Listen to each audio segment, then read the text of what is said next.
What is up, guys? Teddy Cornwell here. Welcome to the Underdog Talk podcast. And there's something about the underdog, but today I'm gonna say it, the talk of the town. And this man is blowing up. And let's just say, before I even give you an introduction, I've got to be honest. I think I need some money from these songs. I've been promoting and bumping this song so much. Humble is so darn good, man. The one and only Spencer Crandall. How are you doing today? And how's this Wednesday going for you? Dude, I'm so good. What a kind intro. I appreciate that. I need you to hype me up every morning before I get my day started. Um, I'm great. I played some golf today. I had a voice lesson today. Did some work. I swear I did some work. Yeah, it was a great day. It's slightly cooling down in Nashville, so I will take all of the cooling down that we could possibly have. And before I even get into your music, which I'm more interested than the golf game, what did you hit today? Oh, like probably the worst I've played in a calendar year. I haven't played in a minute, and then sometimes you go out and I'm just like Yeah. I was like lost, dude. I the shots that I usually hit well, my back nine was certainly better than my front nine, but I was in the triple digits for the first time in a while. That was not fun. Hey, it happens to the best of us, Spencer, and I know Mhm. you're going to get back at it, and I really want to dive into kind of your journey to where you are. Would you kind of talk about how you got into music and how that all started oh so many years ago? What drew you into being a musician? Yeah, I mean, a lot of people in this town, Nashville, that is, they have this story where it's like, I grew up singing, I grew up playing the guitar, I was around it, it was my dream my whole life. I liked music, but it certainly wasn't like something I even thought was a possibility. I was like, oh, I don't know, people make music, but that's not something I could ever do. And I was really big into sports and sang in church and stuff growing up, but like nothing outside of that. And then I just remember my senior year of high school, we had this thing at my high school called the Senior Project. Hmm. And so you have to pick something that like is like a learning stretch and do this whole big project on it. So I was like, it'd be fun. It's like learn to play the guitar. Hmm. And then my teacher was like, well, it's not that crazy. Like, what if you like wrote a song or something with it? I was like, okay, that's kind of fun. And I did that. And the one of the teachers on my panel actually tried to fail me Wow. because they thought that I cheated. And he was like, you have done this for a long time. I was like, no, I swear I didn't. And then he accused the guy who was my mentor, was the musical pastor at our church, accused this guy of cheating and like all this stuff. So it was a whole hullabaloo. But I was like, you know what? I'm going to take from this. He thought I was pretty good, which Hmm. means something. Yeah. But then I went to go play college football and I didn't think about it again. I was just like, cool. Well, now I have this random skill of playing the guitar and I'll just like whip it out around a campfire or something like once a year. And then I very quickly got two shoulder surgeries when I went to play college ball and was like, this sucks. I my body hurts. And I kind of had a bunch of doctors being like, you should stop hitting grown men at full speeds.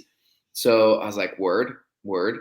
And that's kind of when I found music almost by, I don't want to say by accident, but like I was just sitting in my dorm room, so bored, so sad, hated my major, and I picked up a guitar and just found myself getting lost in music for hours and hours and hours. And I found myself writing songs.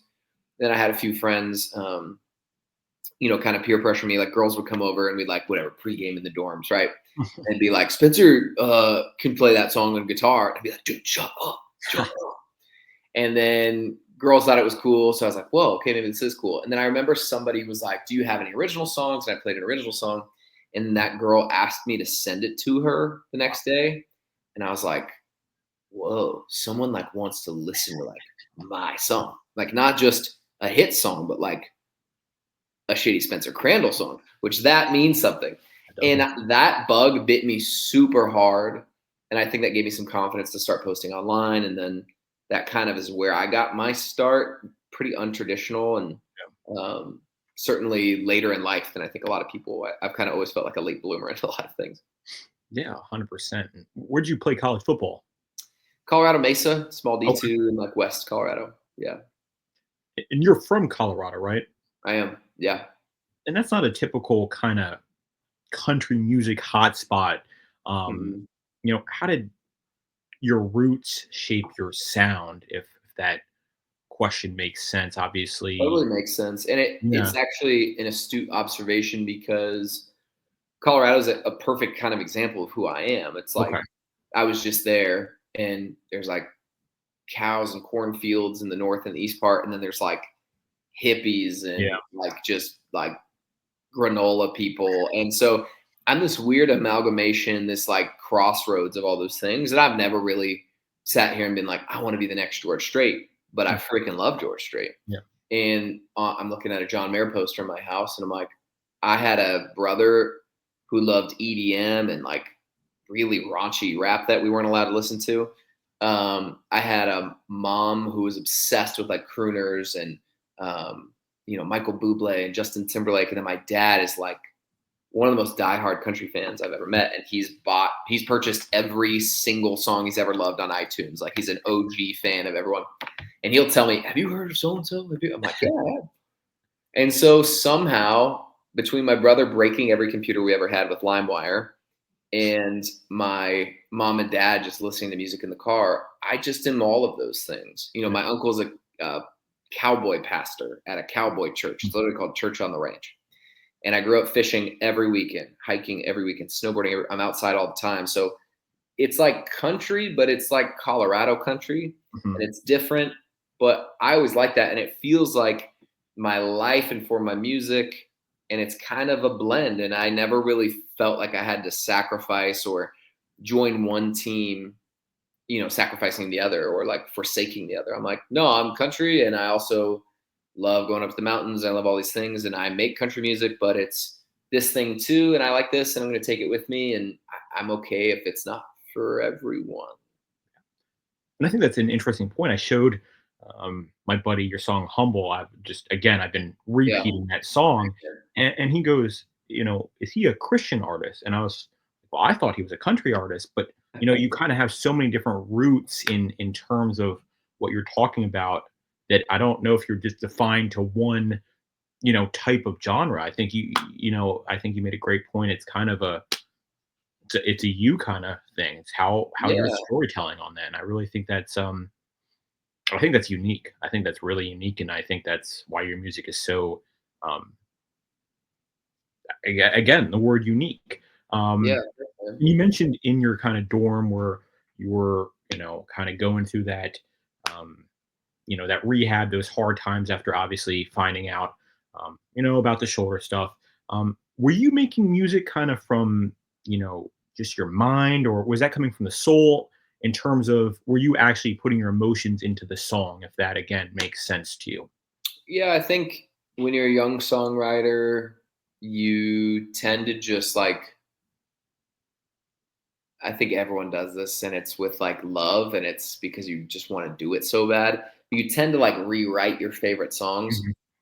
even if you've never lived them or something. So like I remember hearing that Sam Hunt record for the first time, being like, Yeah. "What is this?" And then like I basically wrote like 10 Diet Coke Sam Hunt songs, right?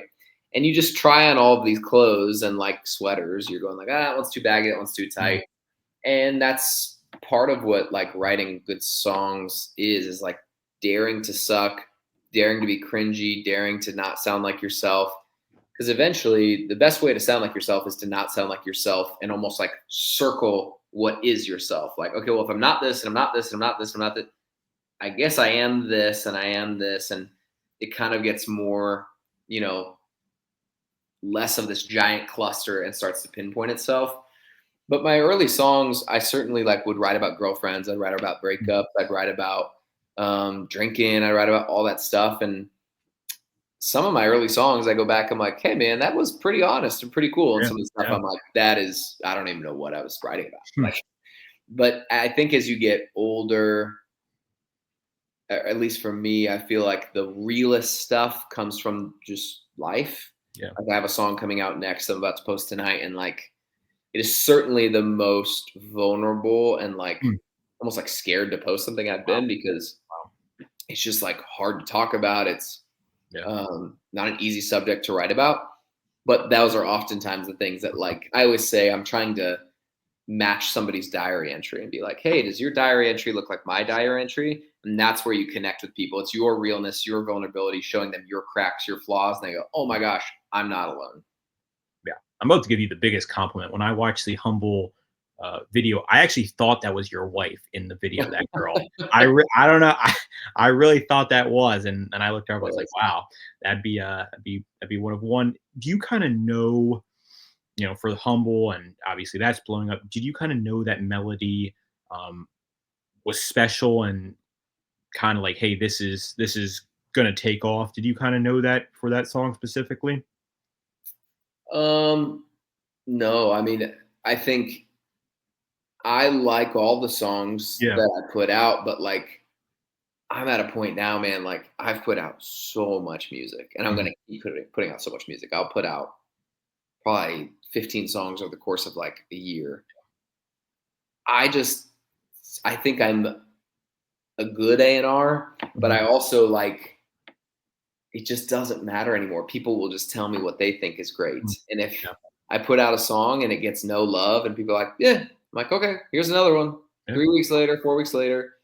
I think with that one, I certainly like In the Right was jamming. And I think that's what you can always come back to. I think John Bellion kind of talks about this like protection of your goosebump moments. And it's your job to feel the goosebumps in the right. And then like a running back, like just when Yeah. people are trying to tell you no, or life gets hard, you're like, no, I know I felt this feeling. I'm going to take it all the way to the end. And you might be wrong when you get in the end zone, Yeah. but it's my job to like protect that feeling and just go hard, promote it, do everything I can.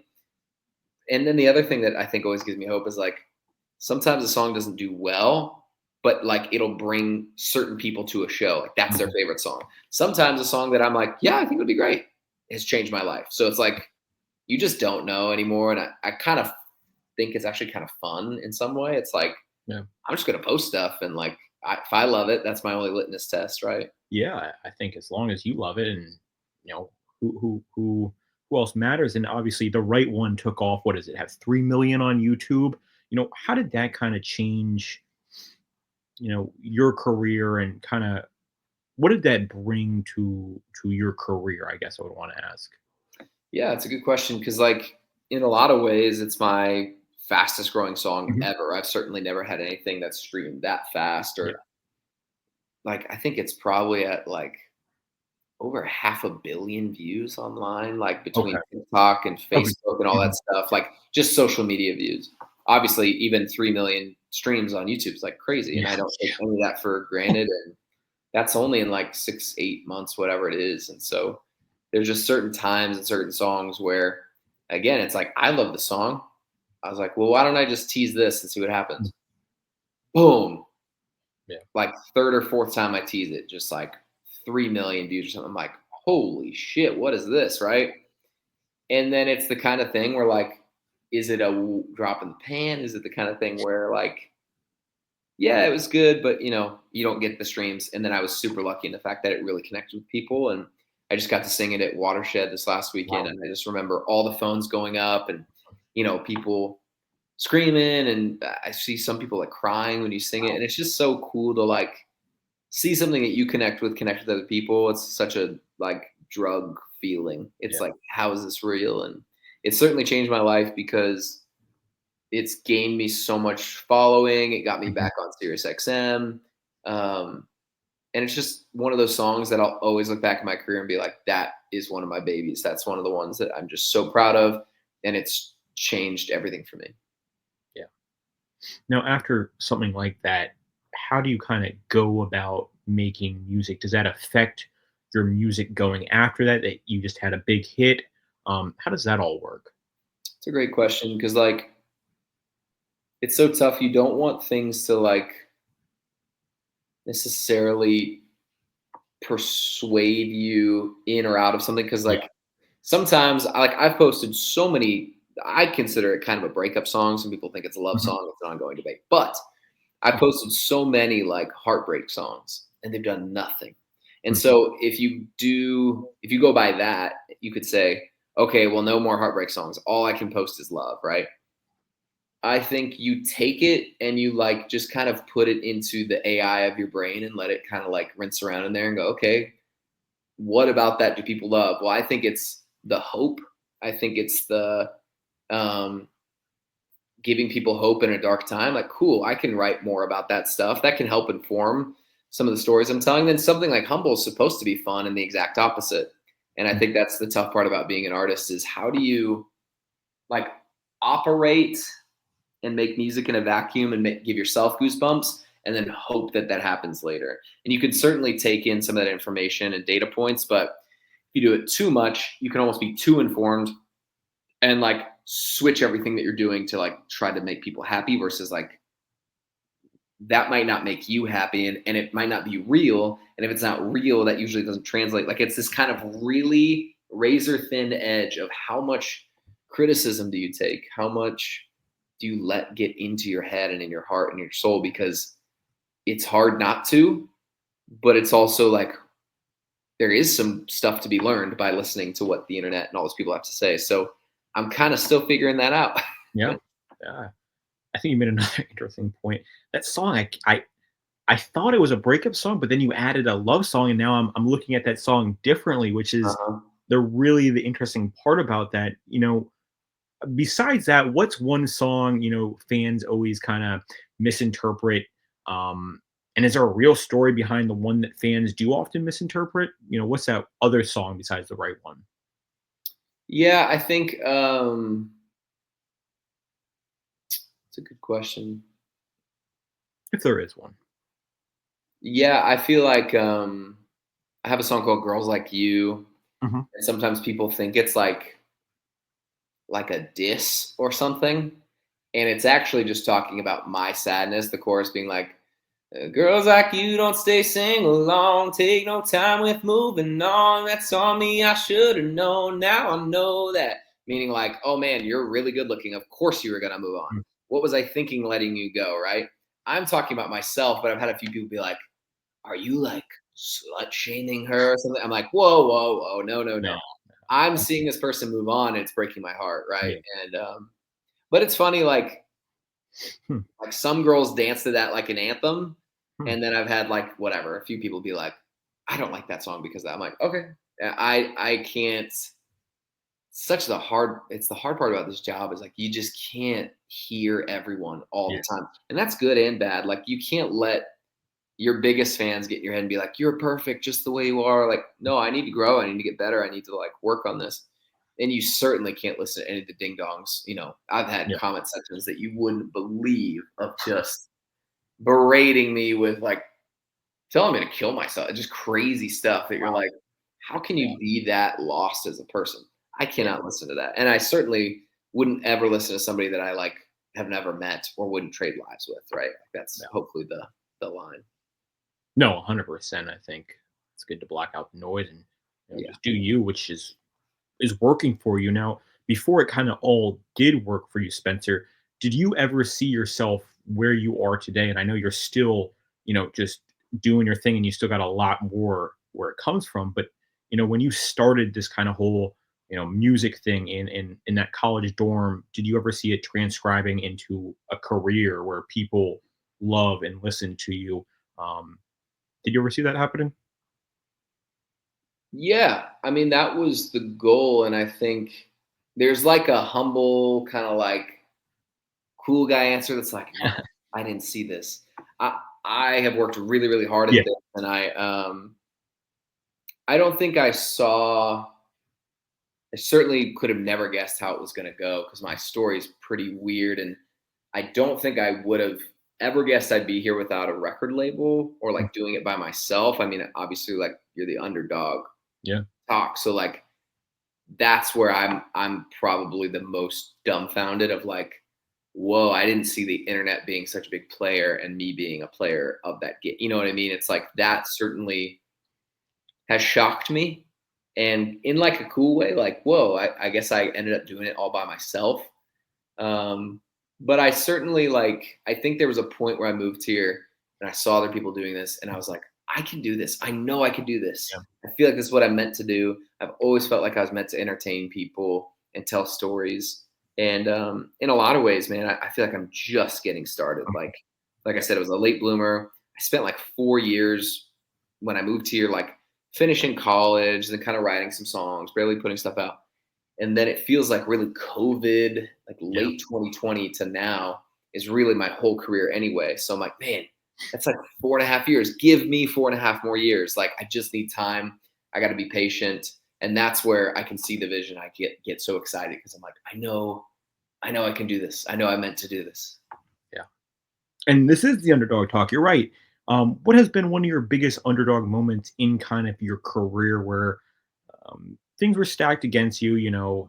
Again, you might be a new artist entering the thing. People might not have believed in you, but you kind of proved some MFers wrong and did what you did and just kind of overcame it. Was there a specific moment that you remember in the past so far? It's a good question too.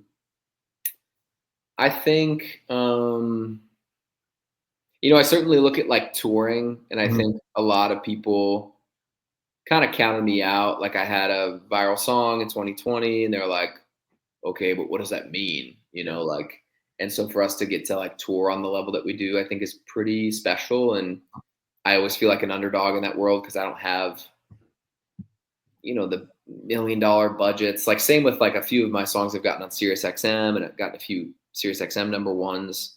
Like I have no business being on that playlist. Oftentimes, out of the top 30, I'm the only independent artist Wow. on my whole climb, up and down. And there's maybe two or three that get on there in rotation like a year, and those are like massive viral songs that all those people end up signing the next day, kind of thing. So I feel like in so many ways, I just look at being able to play the Grand Ole Opry, getting on XM, touring. Like these are things that everyone has sat me down. I was like, look, if you stay independent, you'll never be able to do that. That's not for you. And I just don't really hear that oftentimes. I kind of block that out because I see what everyone's doing, and I'm like, I think that we're all just kind of figuring it out as we go. Mhm. And I think the fans are more important now than ever. And that's where I don't feel as much of an underdog because I feel like I'm connecting with real humans. And as long as I'm doing that, then I'm like, it's just time. I just need time. More songs, more time. Yeah. And you kind of talked about that earlier in terms of when you're on stage and you're singing and the flashlights are out, and that's got to be pretty damn surreal. What's kind of one of the most surreal moments you've had on stage so far touring? Where it really hit you. Yeah. I think the Grand Ole Opry always comes to Yeah. mind because that's such a like pinch me moment. And my Mhm. whole family flew out for that. And again, like I just, everyone told me like, oh yeah, you can do that if you ever sign with a label or whatever. So that was a cool one.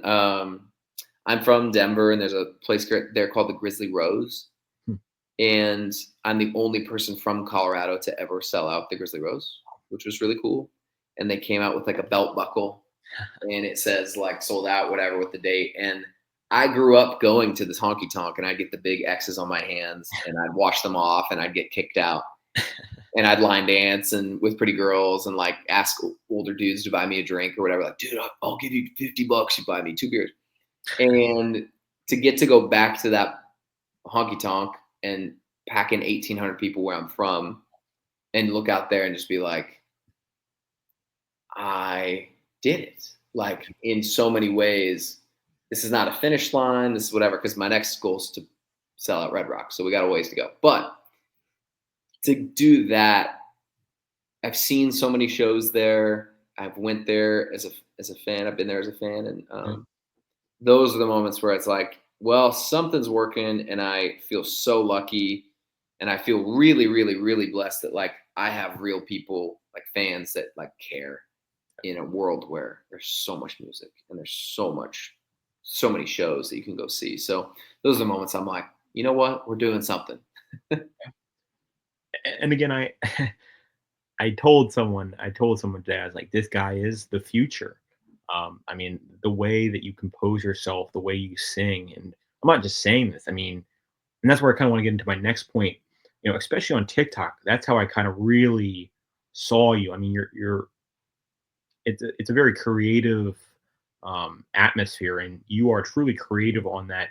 Where do you get your ideas for kind of your music videos for your TikToks? Obviously, I see a lot of creativity on the TikTok side. Where is that all coming from? Well, thank you very much. It's good to hear. I feel like I get so stuck sometimes. So I'm like, good. Okay, at least somebody thinks I'm creative. Dude, it's hard. I Yeah, mean, yeah, I try to post a video almost every day, wow, and that's over however many channels. So like, I'm trying to come up with roughly 300 videos a year. And, you know, you're always promoting something different and song to song. There's a few things like I'm posting a car video tonight, just me jamming in the car to a song. Like those will kind of always work and always like a good place to land. I have some of my staples, but Yeah. I'm always trying to reinvent the wheel. And pretty much every time I have reinvented the wheel or like thought of a brand new idea, I guess is what I'm trying to say. Yeah. Like I think of my 3 biggest songs and I can tell you what I did differently from everyone else. And now it feels so silly, but like at the time I was like, I think I kind of came up with this thing. Hmm. And or at least like was early enough. I was an early enough adopter when I saw a few other people doing it. Yeah. And that's I have spent so much time, you know, people in my life are like, are you just sitting there watching TikTok? I'm like, yeah. Yeah. And I'm trying to reverse engineer like why am I so enthralled with this? Like I'll catch myself watching something for a minute and go, what about that made me watch for a minute? Right. Hmm. The same thing with songwriting. I tell people because they're like, I want to write songs. I'm like, just keep your antenna up more. Yeah. You have an emotional antenna that gets hit by lightning.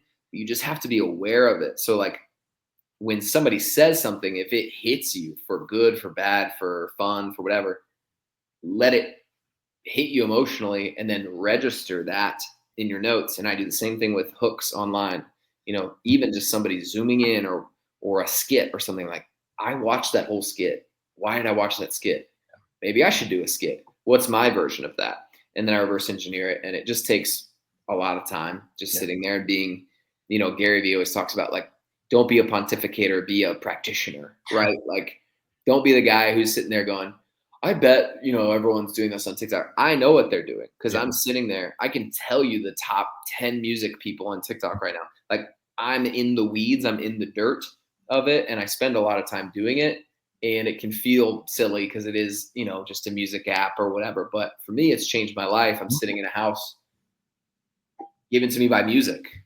That I feel so lucky. And that house is also given to me by TikTok, which feels crazy. And that is a huge part of my life and a huge part of like staying relevant and trying to pivot enough times that you always feel fresh so people don't feel like you're stuck. Yeah. I think you answered that question remarkably. Something else you kind of added is talking about, giving the tips to other musicians. What would your biggest tip be for someone who is looking to get into the music industry, like you once were, Spencer? What would that kind of advice be to someone who's looking to get into it? It doesn't have to be country or pop. Yeah, Just yeah, any yeah. genre. I would say um, really just daring to suck, daring to fail. The people who come here or anywhere, like go to LA, go to New York, go to Atlanta, go to Nashville, the people who don't make it just give up way too early. Yeah. I watch people who are like obviously have some self-awareness. Let's start there. I think this is a part of the conversation nobody wants to have. Like, Yeah. are you good? And then figure out your goals from there. Like now, I think back to myself early on. I also had a healthy dose of delusion. Like you couldn't have told me I wasn't good. I've been like, nope, I'm good. Trust me, I know. Now I look back, I'm like, damn, I kind of wasn't good. So I'm glad I had delusion.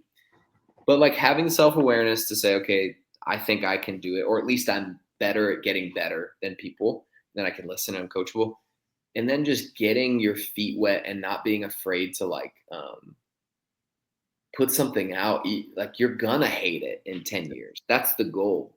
Like I heard, I think it was like Rick Rubin or somebody's like, people are so afraid to hate their music, but like you end up loving it because you hate it. You're like, oh, that was a stepping stone, and I laid that stepping stone, and I laid that stepping stone. And yeah, when I look back at my catalog, am I dying to play like the first 50% of it? No. There are songs that I am proud of. There are songs I'm Yeah. like, oh, I understand that. That was my first time doing that, or that's the first time I remember loving the production, whatever. Yeah. But it's taken me, dude, I probably put out 100 songs, and I just now I'm like, I understand. I finally get it. You know, like it's freaking hard. Give yourself grace and give yourself tons of patience. People all the time too, they're like, I can't do it though. I'm 22. I'm old.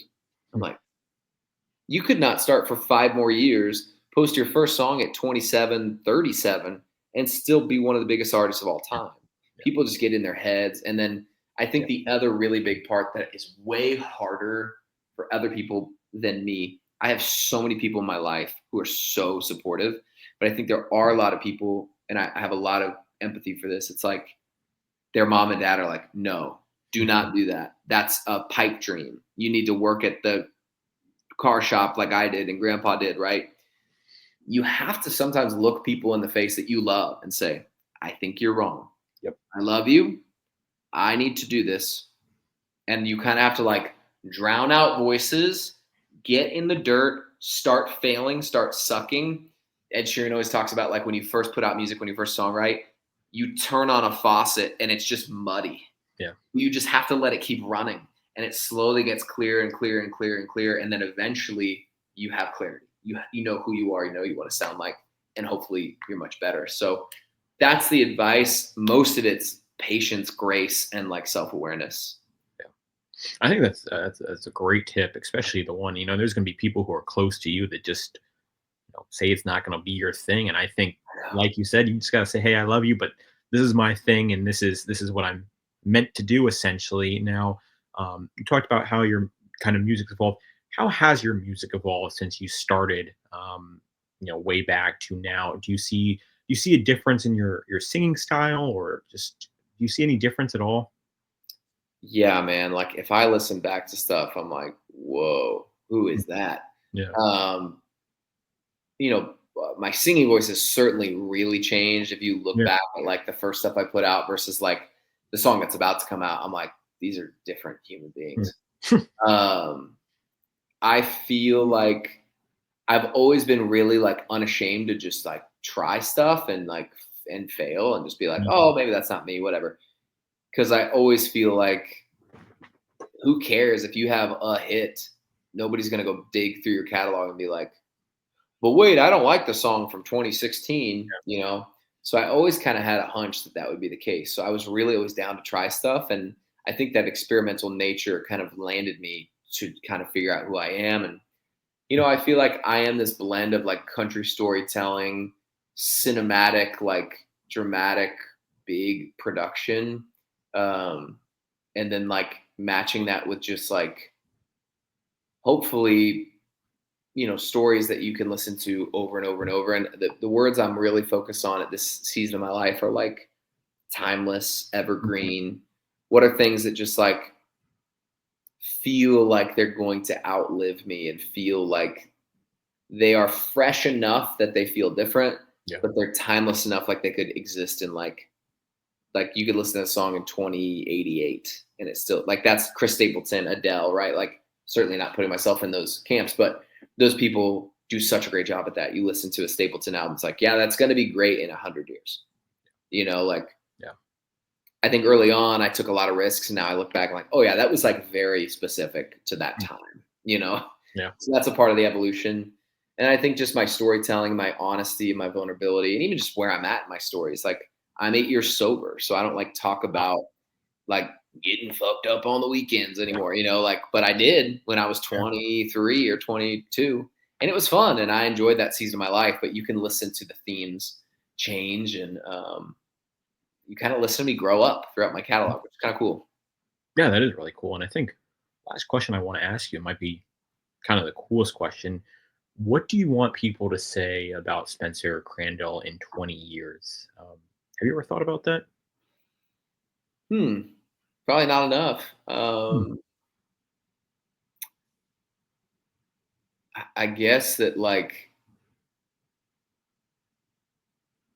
I like being a trier in a Okay. world Yeah. where it's becoming less and less cool to try. Yeah. Like my story, I might not end up playing a stadium or whatever, but you will not see me quit. You will not see me give up. You will not see me. And I not only try, but I care. I Yeah. just really fucking care. I Yeah. love music. I love what I do, and I love people. And I hope, when it's all said and done, or even 20 years, 30 years from now, people look back at my life and go, every chance he could help someone, he did. Every time he could put out a song and he was proud of it, he did. Every time we look back and it's like, he could have given up there. He did. He doubled down. He went for it. that's hopefully what my legacy is just being good to people, being good to my fans, feeding my fans, and then being honest and like creating art that meant something to anyone. Like it's so easy nowadays to be like, is this reaching anybody? You know Yeah. what I mean? And then it's cool to look back, or that's why touring's cool too. You get to show up in a city and there's 500 people going, oh, this really mattered to me. Yeah. Like I get messages or people get engaged at my shows. Wow. It's like, okay, this song matters to Yeah. them. That's cool, man. Cool. I just want to be a part of people's lives like great artists were a part of mine. Like when I think of the best musicians and the best songwriters, they gave me vocabulary to life that I didn't know I needed. It's like you're going through a breakup and you have all these really hot, hard, difficult, complex feelings and emotions, but you can't quite put words to it. Yeah. And it's such a gift to give someone the universal language of like, is this what you mean? And they're like, yes, Yes. thank you. And it like releases something for them. And that's been such a big part of my story. And so if I could ever do that for anyone, I just feel so lucky. That was from the heart. I love that. Now, I have to ask one more question before I give you the floor. If you were to collaborate with one artist right now, it can be dead or alive, who would it be and why? I mean, besides Taylor Swift, That's fair. she's high on my list. That's fair. Good one. I like that. I've always thought about Justin Timberlake. Yeah. I'm gonna keep shouting this from the rooftops. He did like a country adjacent album in Man of the Huh. Woods. I think he could do a really cool, like him and Stapleton do like a 10 song, just kind of like songs like Drink You Away and kind of like their big CMA performance. Yeah. Because he's a Memphis kid, like he's Yes, a country yes. kid. And so I think country music is a huge part of his like life and his legacy and where he kind of gets some of that soul. So I would peer pressure him into doing like a really cool country collab. That'd be sick. That'd be very high on my list. That'd be sick. Spencer, I think you've got it. I think you've already done a lot. I mean, you truly are one of one, and I'm not just saying that. Now, before we go, the floor is yours. You talked about, where can we find you? I know we have a TikTok. You have an Instagram. What other platforms are you on? Yeah, I mean, pretty much anywhere you want to find me, just type in Spencer Crandall, and then Spotify, Apple Music, any of that stuff. Same thing, Spencer Crandall. I am going to be on tour this fall, Wow. so if anybody wants to come out, it's like October 2nd through November 22nd, and it's New York till LA, like the whole country. So it's going to be super fun, and you can grab tickets spencercrandallmusic.com/shows or go to the link in my bio, any of that stuff. But yeah, please, if you hear this podcast and like, I love when people message me. I always like try to plug this at the end of the podcast. Like, if you like it, let us know because like this is cool, and I love these conversations. And I remember when I first moved to town, or even now, I listened to a podcast like with Amy Poehler and the Jonas Brothers today, and I wish I could tell them like this was cool, this was helpful to me. So I try to respond to every message, and yeah, give me a message. First two people to get a ticket to one of those shows, let me know. Send me a screenshot. We will get you something special out to you because I mean, who doesn't want to hear him live? I don't know who does or doesn't, Yeah, but I'll say this: I'll give away like a cool thing of signed merch to anyone who grabs tickets from this podcast. deal. You heard that here, and all So the one of the links, pairs of tickets, I'll give out a free merch bundle or something. done deal, and all the links to his music will be in the bio. Check out the TikTok. I mean, Spencer, thank you for coming on, guys. Don't forget to like, comment, and check out Spencer on all platforms because he is changing the game. Until next time, Underdog out.